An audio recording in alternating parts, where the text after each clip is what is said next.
¿Qué es el psicoanálisis? ¿Qué es una pulsión?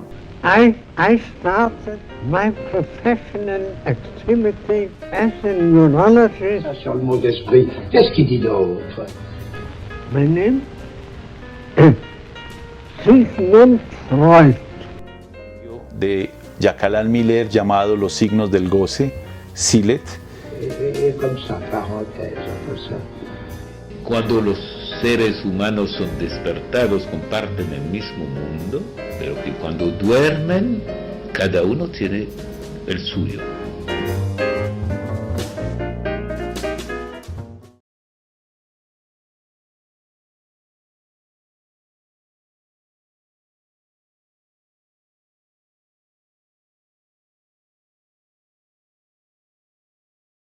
Vamos a dar inicio a la actividad de mesa de lectura en la nueva escuela lacaniana sede de Medellín, y de manera precisa iniciamos hoy la lectura de las lecciones de introducción al psicoanálisis de Freud. Hay que decir que se trata de una obra que él escribió a partir de unas conferencias que dictó en la universidad en dos momentos. En la Universidad de Viena, dirigiéndose a un público de médicos y de legos, son llamados legos, es decir, de personas que todavía no conocen mucho el psicoanálisis. Ese es el público. Esas conferencias duraban 2 horas cada una. Él las preparaba de una manera muy seria, muy meticulosa, y luego de hechas las transcribía, y es a partir de la transcripción que luego entonces pudo publicar estas conferencias, que si bien a nosotros nos llegan en 2 tomos de las obras completas en Amor Ortu, tuvieron 3 entregas. La primera vez fueron publicadas en 1916 la parte 1, separadamente del resto, la parte 2 también en 1916 y la parte 3 en 1917. Las conferencias las hizo entre 1915 y 1916 y 17. Si ustedes piensan en esa fecha, se darán cuenta que es un momento en el cual Europa está en la Primera Guerra Mundial. Y por eso Strachey, en la nota introductoria al texto, nos dice de que en 1916, a fines de julio, ya había publicado, ya estaba en venta la edición de esa primera serie de conferencias, y le escribe a Andrea Salomé anunciando que ya habían salido. No encontré la carta a Salomé, pero encontré una carta dirigida a Ernest Jones de esa misma época, exactamente del 14 de julio de 1916, donde le dice: la primera parte de mis conferencias ha salido ya. Siento no poder mandárselo yo directamente. Jones está en el frente de enemigo. Se están enfrentando el imperio austrohúngaro junto con Alemania, lo que se llama las potencias centrales, contra los aliados, entre los cuales se halla Inglaterra, que es donde está Jones.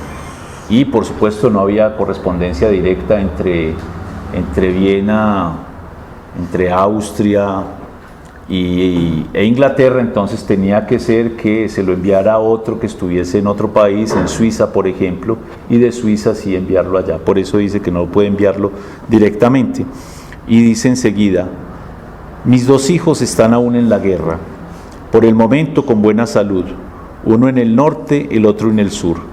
El 16 de julio iremos a Bad Gastein, probablemente con Ana. Con posterioridad a esto no hay nada seguro.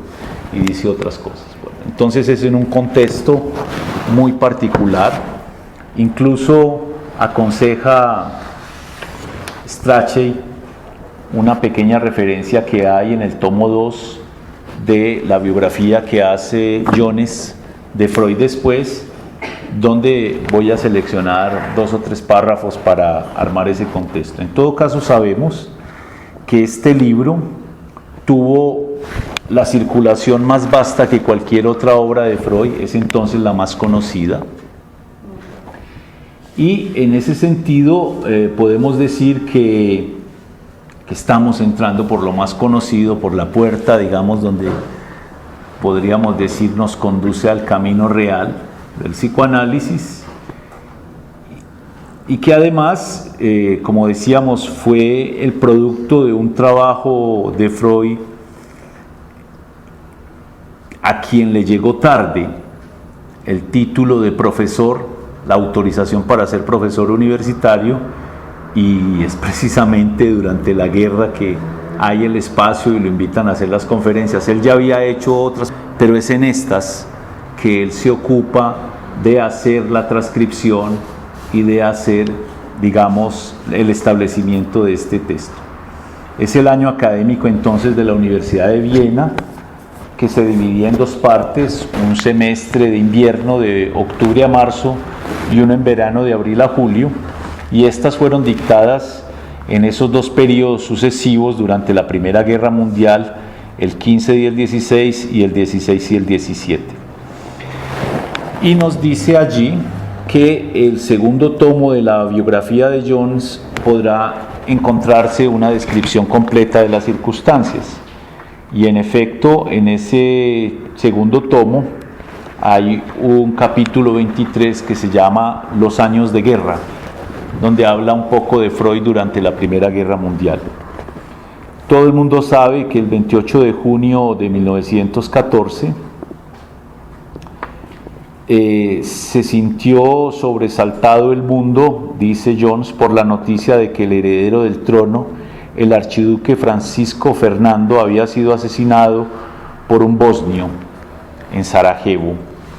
Este era el que iba a suceder al emperador José en el Imperio Austrohúngaro, y era un nacionalista bosnio quien le disparó. Aquí dice que un anarquista, dice un súbdito austriaco que obró instigado por conspiradores serbios. Pues este es el sesgo como interpreta Jones el asunto, pero se trata de un nacionalista serbio que mató al archiduque. En ese momento, para contextualizarnos a nosotros, coexistía en Europa la monarquía, es decir, toda una aristocracia y un modo feudal de explotación. Existía el capitalismo, tal cual lo pensó Karl Marx, y existía también el zarismo en Rusia, en un capitalismo salvaje y donde al mismo tiempo había toda una dimensión de servidumbre. Si uno lee un poco la historia o incluso las novelas que reconstruyen este periodo, puede hacerse de manera muy patente un mapa de todo esto, mientras que Estados Unidos se veía como el país de la democracia, de la libertad, donde no colgaban a los siervos, no castigaban a los obreros de las fábricas a palos, etcétera, etcétera. Ese era pues como el mundo complejo de entonces. Durante los primeros años de la guerra, Freud, como casi todos los europeos involucrados, simpatizaron con las potencias centrales en ese caso, con las que estaba íntimamente asociado y por quienes luchaban sus hijos en el frente. Ya en la carta ha dicho: mis 2 hijos están aún en la guerra. ¿Por qué estaban entusiasmados? Porque pensaban que era una guerra corta. Rusia tenía el ejército más grande en la época, 7 millones de soldados, y Austria se sentía además aliada con Alemania, también tenía un gran ejército. Inglaterra tenía una gran flota naval, en fin, se sentían muy poderosos todos y pensaban que eso iba a durar realmente muy poco, porque el Imperio Austrohúngaro entonces atacaba a Bosnia, pero Bosnia tenía como aliados a los rusos. Si los alemanes iban hacia Bosnia, atacaban el lugar en los Balcanes, que era el lugar de todo el comercio que había, y entonces tenía que defender allí, pero además había Inglaterra, Francia y otros aliados en un equilibrio equilibrio, en todo caso, en una alianza de poderes absolutamente complicada. Luego entonces esto no fue una guerra corta, fue del 14 al 18, 4 años, visto desde hoy, de manera retrospectiva, fue una gran carnicería. Entonces ese entusiasmo rápidamente desapareció porque comenzaba a cobrar miles y miles y miles de vidas humanas. Ferenczi, por ejemplo, el 2 de julio de ese mismo año, 1914, comprendió que tenía que renunciar a su viaje a Inglaterra, pues su nombre ya estaba en la lista de los que iban a ser inmediatamente movilizados y no podía, por lo tanto, abandonar Hungría. Y así poco a poco fueron reclutados los analizantes y aquellos que ya eran los pioneros del psicoanálisis formados por Freud, algunos de manera voluntaria, otros simplemente reclutados. Por ejemplo, el hijo mayor de Freud, en la segunda semana de la guerra, Martín, se enroló como voluntario y fue incorporado a la artillería. Cada uno va describiendo cómo. Abraham le dice, cuando fue reclutado a su vez, que tenía que ir también a servir a esa causa, pero que quería seguir sirviendo la causa psicoanalítica.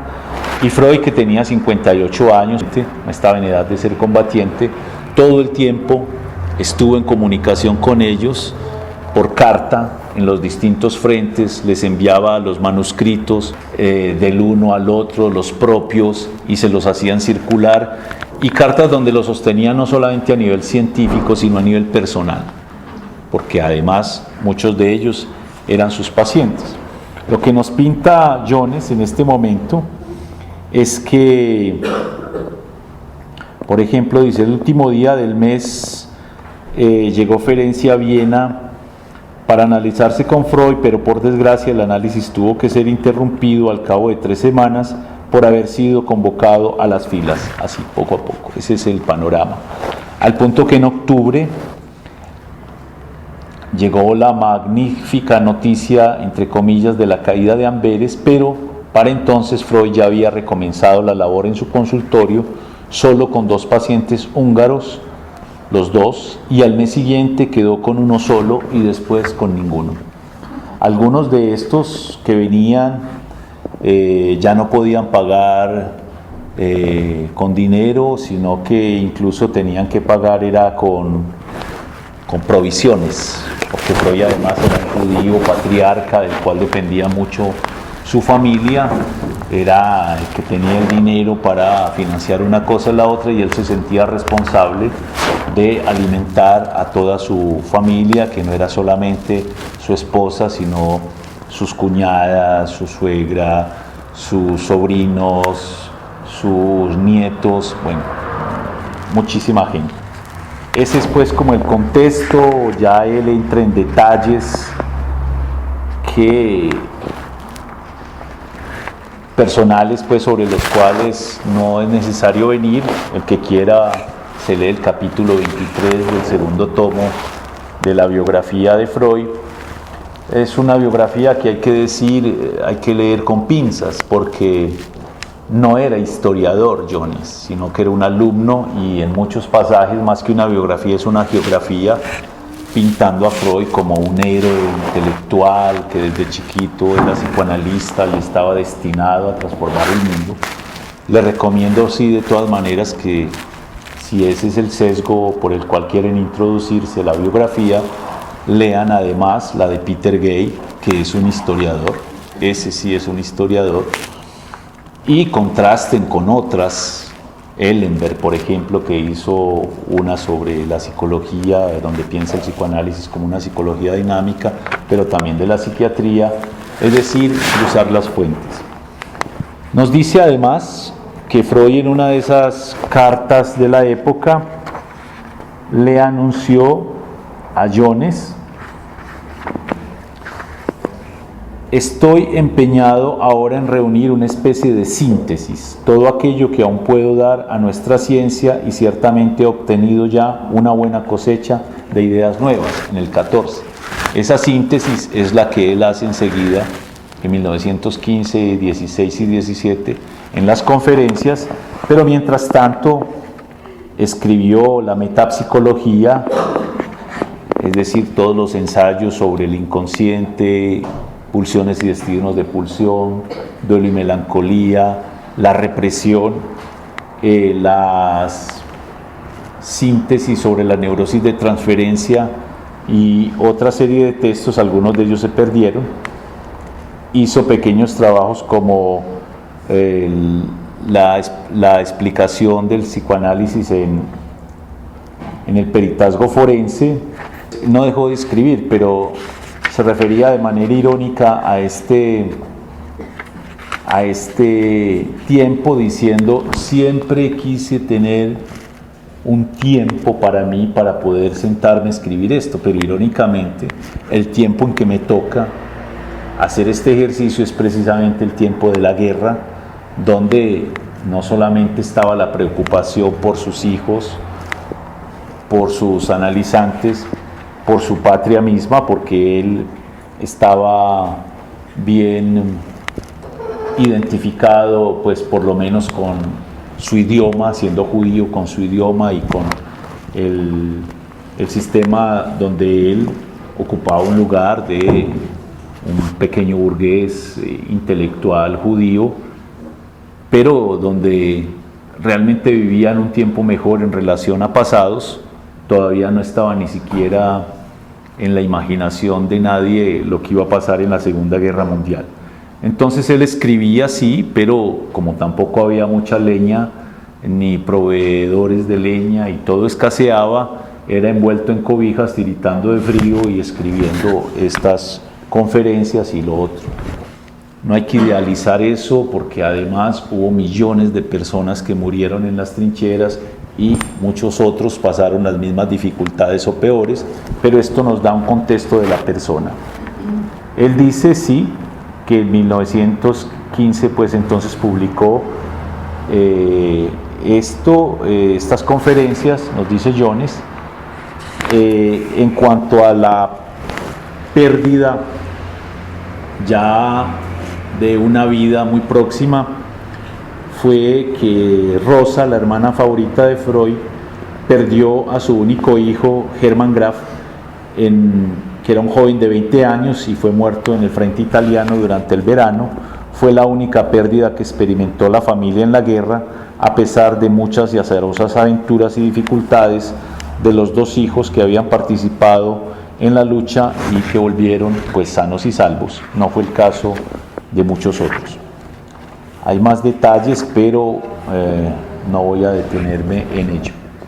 ¿Por qué? Porque de todas maneras pienso que vale la pena tratar hoy de dar cuenta de la primera conferencia, que es la llamada, pues en la parte llamada Los actos fallidos, la introducción.